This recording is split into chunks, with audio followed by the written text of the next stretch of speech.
Un nouveau Quesaco qui sent bon la nativité. Plus qu'une dizaine de jours à attendre avant de se retrouver en famille ou entre amis. Et pour tous ceux qui malheureusement seraient seuls, sachez que KTO sera à vos côtés avec une programmation spéciale pour tous vous accompagner au mieux. Et puisqu'on parle de la naissance de Jésus, je suis sûr que vous connaissez parfaitement les 3 cadeaux que les mages lui apportent. L'or, la myrrhe et l'encens. Et bien justement, c'est ce mot encens qu'on va décrypter aujourd'hui. Je suis sûr que vous pouvez me donner la définition très facilement, mais pas sûr que vous en connaissiez toute l'histoire et la symbolique. Alors, en un mot, comme encens, notre micro-trottoir et on revient tout de suite.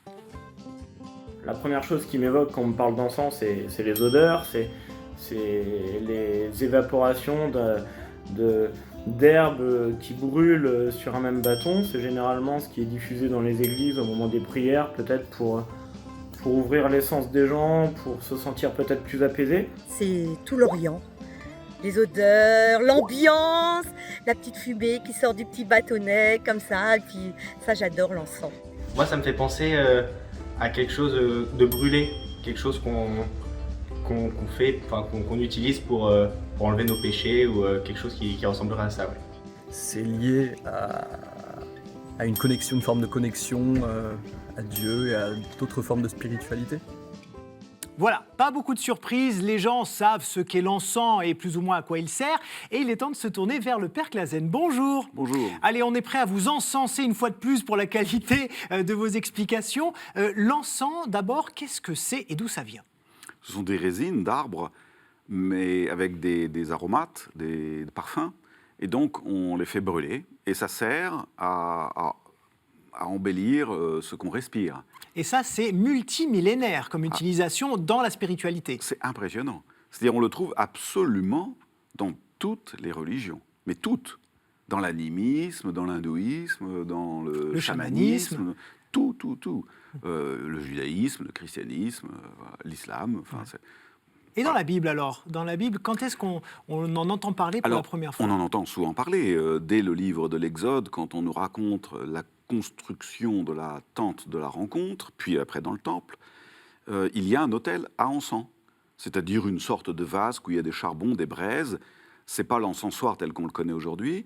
Et donc c'est une cassolette, si vous voulez, en métal. Et on jetait dessus des pelletées d'encens pour que tout soit enfumé. Et alors du coup, la fumée, le feu, quelle est la symbolique ? Alors ça, c'est une symbolique absolument extraordinaire. Parce que, d'abord, elle remplit tout, comme l'odeur. Et elle remplit tout, et elle est immatérielle. Et puis surtout, elle s'envole vers le ciel. Et voilà, deuxième chose, elle s'envole vers le ciel, c'est-à-dire elle monte là-haut où je ne peux pas aller. Mais quelque chose que j'ai offert va là-haut. Et en fait, elle accompagne nos paroles, nos prières, nos pensées. Etc. C'est-à-dire, elle touche aux divinités. Et pour les Juifs et les chrétiens, elle monte en Dieu, si on ose dire. Il y a un psaume qui dit que ma prière du soir s'élève comme l'encens. Et ça a un rapport, bien sûr, avec la naissance de Jésus, puisque, je le disais tout à l'heure, c'est l'un des 3 cadeaux. Chacun a un symbole, une symbolique. Alors, l'encens, quelle est sa symbolique à lui ? Alors, il y a plusieurs explications les 3 dons des mages, l'or, l'encens, la myrrhe. L'explication que je préfère, c'est que ça correspond aux 3 vocations du baptisé, prêtre, prophète et roi. Et donc, l'encens, comme ce qui monte vers le ciel, c'est le côté pontife, prêtre. L'onction de la myrrhe pour les prophètes, et non pas pour les morts, je ne crois pas que c'est cette signification-là, et l'or pour la royauté. Ouais. Et donc, en effet, c'est ce qui monte vers le ciel, ce qui, de nous, s'élève vers Dieu. Du coup, on va revenir à 2020. Alors, à quel moment dans la messe on utilise l'encens ? Alors, il y a 2 moments principaux qui, en fait, n'en font qu'un. Ce sont les paroles mêmes du Christ, où l'encens est là, ainsi que généralement 2 ou 4 cierges.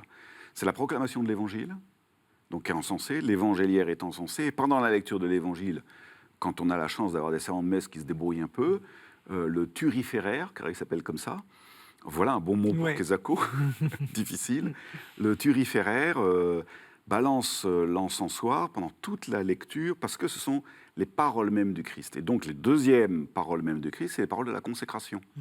Et pareil, le servant de messe encense pendant toutes les paroles que le Christ prononce, que le prêtre prononce en lieu et place du Christ. Ceci est mon corps, mangez, etc. Ça, c'est les 2 grands moments. Puis il y en a 2 autres, moindres, disons, mais importants quand même, où on encense l'assemblée. C'est-à-dire, on encense le corps du Christ. Donc, quand le prêtre rentre avec le cortège de ministres pour constituer l'assemblée, et là, il y a l'encens en tête. Et donc, ça veut dire que c'est l'assemblée qui est encensée. Et ensuite, on consacre cette assemblée à l'autel. C'est la raison pour laquelle le servant de messe encense toute l'assemblée, puis on encense le sanctuaire. C'est-à-dire tout est référé au Christ. Nous devenons ce que nous recevons. Et puis nous encensons également l'assemblée juste au moment des offrandes. C'est parce que c'est l'offrande du peuple. Et donc c'est le peuple qui s'offre. Et donc on va l'encenser. Merci beaucoup, Père Clasen. Je sentais, vous voyez, que ce serait une magnifique émission. On peut dire que j'ai eu le nez fin.